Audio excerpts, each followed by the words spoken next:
They laughed. When she walked in, alone, no makeup, no heels, no briefcase, they didn't ask questions. They assumed she was lost, assumed she didn't belong, assumed she needed directions, not authority. But what they didn't know, she wasn't lost. She was home, and they had just mocked the woman who owned the building they were standing in. This isn't just a story about race, power, or perception. It's about what happens when silent strength meets loud ignorance.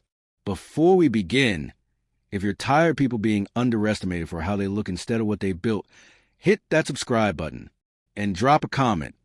Where are you tuning in from? The sky still smelled like rain when Jordan Miles stepped out of the sedan and into the glow of Atlanta's Grand Alara Hotel. The sidewalk gleamed like wet obsidian under her sneakers. She wore black jeans, a faded hoodie, and confidence that didn't need an audience. The building in front of her was glass, gold, and arrogance. She owned 52% of it. But tonight, she'd walk in like any other guest. Not for show. For truth. The revolving doors whooshed open. She stepped inside. Warm jazz floated through the air. Velvet chairs were arranged in picture-perfect symmetry. A fireplace crackled like something out of a catalog. Every inch of the lobby was hers, on paper. At the front desk, a young man looked up from his screen. Clean-cut, confident, clipboard energy. "Can I help you?" he asked, tone clipped, already typing. Reservation for Jordan Miles. Parker Holdings. Suite 2101. He hesitated. "That's corporate," he said. "Executive suite." "I know," she replied. "I'm the executive." He raised a brow, smirked like she just told him she was Beyoncé. "Do you have a confirmation number?" "No. I arranged it internally." His smile faded. He looked down, pressed something under the counter. Jordan noticed. Security call button. Routine, right? The air shifted. A few seconds later, a tall man with a buzz cut approached. Navy security badge on his chest. Military posture. "Ma'am, is there a problem here?" "No," Jordan said evenly, "just checking into a suite I booked. But apparently, I look like a glitch in the system." The man didn't smile. "If you could step over there while we verify." "I'll stand right here." Then came the manager. Blazer, heels, red lipstick too bold for midnight. Her eyes were calculating before she opened her mouth. "I understand there's been some confusion." "There shouldn't be," Jordan said. "The suite is under Parker Holdings.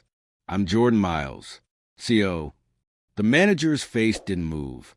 "Do you have identification?" Jordan handed over her license and business card. The woman glanced for 2 seconds. Too quick to actually read. "You look different than expected." Jordan blinked once. "What did you expect?" There was a silence, a twitch in the manager's cheek. "We've had impersonators before. Hope you understand." "I don't," Jordan replied. "But that's not my problem." From behind the counter, someone moved. Denise, older, brown skin, eyes that had seen more than the front desk ever would. Housekeeping supervisor. She walked to the side quietly, picked up a glass from her cart, and as she passed Jordan, she said, "You just stand still, baby. Let him dig their hole." Jordan almost smiled, but then the desk clerk, Miles, said, "You sure this is your hotel?" Jordan turned to him. "I never said it was mine. I said I run it." The manager's voice rose. Why would a CEO book a suite under corporate without informing the staff? To see how the staff treats strangers. That's when the room changed. For everyone but Jordan. She reached into her pocket, pulled out her phone, dialed one number. "This is Miles," she said. "Activate Alara audit protocol. Charleston style." She ended the call, laid the phone on the counter. Quiet, solid, final. Miles looked nervous. The manager blinked too much. The security guard shifted. 2 guests nearby turned to watch. 10 minutes later, the front doors parted. 2 men stepped in, one in a crisp navy coat, the other in all black, holding a leather folio.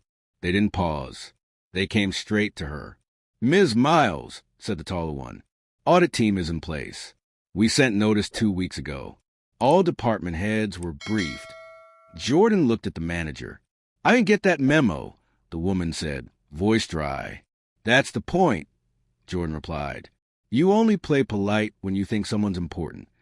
The man in black unfolded a document. Footage has been pulled. Logs confirmed. Room was booked, paid, tagged with CEO credentials. He placed the printout gently on the counter. The room stilled. Denise reappeared, standing behind a velvet rope, her mop in one hand, her dignity in the other. I told y'all, she said softly. They build the hotel, but we remember how it breathes. The taller man turned to Miles. You're on leave pending evaluation.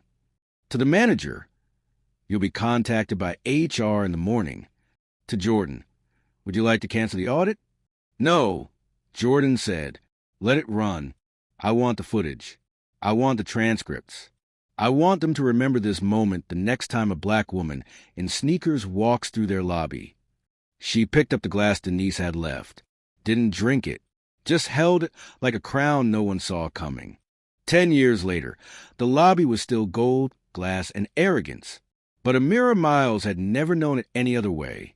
She didn't remember the night her mother stood still and let silence do the cutting. She only knew the echo it left behind.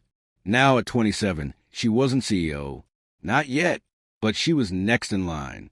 And tonight, the hotel her mother built, Grand Alera, was her proving ground. Not for her resume, not for her last name, for her voice. The day had already been long. A travel blogger had accused the staff of bias. A vendor failed to deliver linens on time. And now the night shift was short-staffed. Again, Amira could have handled it from the office, but she didn't. She pulled her curls into a bun, slipped into sneakers and a navy jacket, and walked to the same revolving doors her mother once entered unannounced. The lobby was busy. Tourists with wheeled suitcases.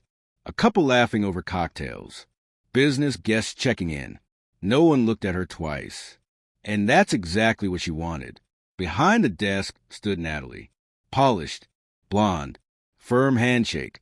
Amira had interviewed her 2 years ago. Hired her even. But tonight, Natalie didn't recognize her. Not in that jacket.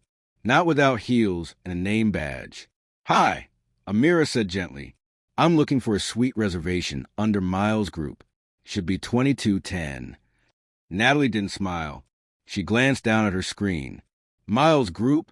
That's reserved for execs only. I know. I'm going to need confirmation. I booked it internally. Natalie tapped her keyboard, eyes narrowing. I don't see your name on file. I'm Amira Miles. Natalie's fingers stopped, but her tone didn't shift. You have ID? Amira handed it over. Natalie looked once. Brief, like she was checking for something other than the truth. Then came the smile, tight, strained.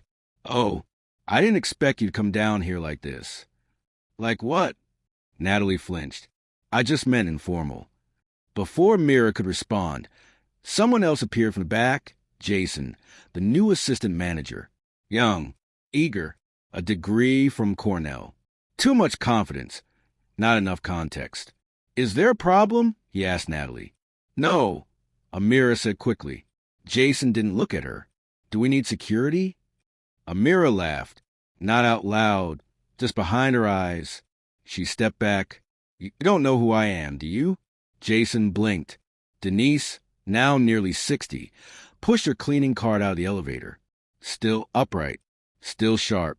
Her eyes landed on Amira and widened slightly. Recognition flickered, but she said nothing. Just watched. Jason folded his arms. If you don't have a confirmation number, I can't.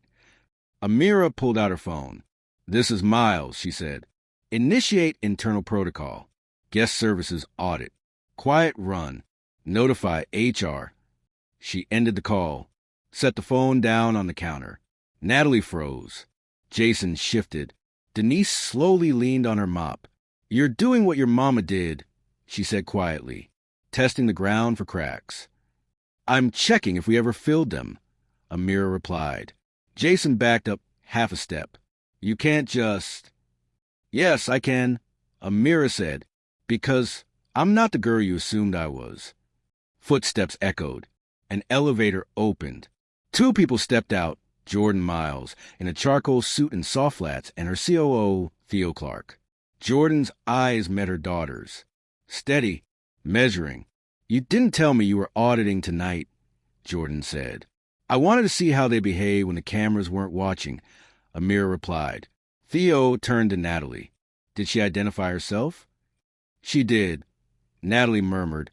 "To both of you?" he asked Jason. Jason's mouth twitched. "Not right away." Theo turned to Jordan. "Same protocol?" Jordan nodded. "Same as I faced. It's only fair." Amira wasn't angry. That's what startled him the most. She was calm, collected, dangerous. Jordan walked beside her daughter to the center of the lobby. "This hotel," she said quietly, "was built to correct a system. But correction isn't permanent. You have to reinforce it." Natalie's voice was tight. "I didn't mean any disrespect." "No one ever does," Jordan said. "But that's the thing about bias. It doesn't ask for permission. It moves first." Jason's face reddened. Guests were starting to whisper. Denise stood still, leaning into her mop like a witness who'd waited years to testify. Amira walked back to the front desk. "This room wasn't just a test," she said. "It was a mirror." She turned to the younger staff now watching from behind glass doors. "I'm not here to fire anyone, but I need to know who you become when you think power looks a certain way. Because if your respect has a dress code, we have a problem." Theo stepped forward. "This is your chance to shift, not shrink." Natalie nodded, barely. Jason stood stiff, regret flooding too late. Denise approached with a bottle of water. She placed it gently beside Amira. "You stood like your mother once did," she said. "But you walked further." "I had to," Amira said. "She stood for me. Now I stand for the ones coming next." Later that night, after the audit log were filed and HR prepared to meet with staff, Amira sat in Suite 2210, the same one she'd tested them over. She stared out at the city lights. Her phone buzzed. A message from her mother. "You good?" Amira typed back, "I am." They weren't, but they will be. She rose, walked to the desk, and taped a single sheet of paper to the hotel service board. 12 words, same as her mother once did. "Dignity has no uniform. Don't check people. Check your assumptions." Then she walked away, not as a shadow of a legacy, but as the force that would carry it forward. If this story moved you, share it. Because dignity shouldn't depend on appearance, accent, or assumption. Subscribe for more stories that remind us who you underestimate today might just be the one writing your paycheck tomorrow.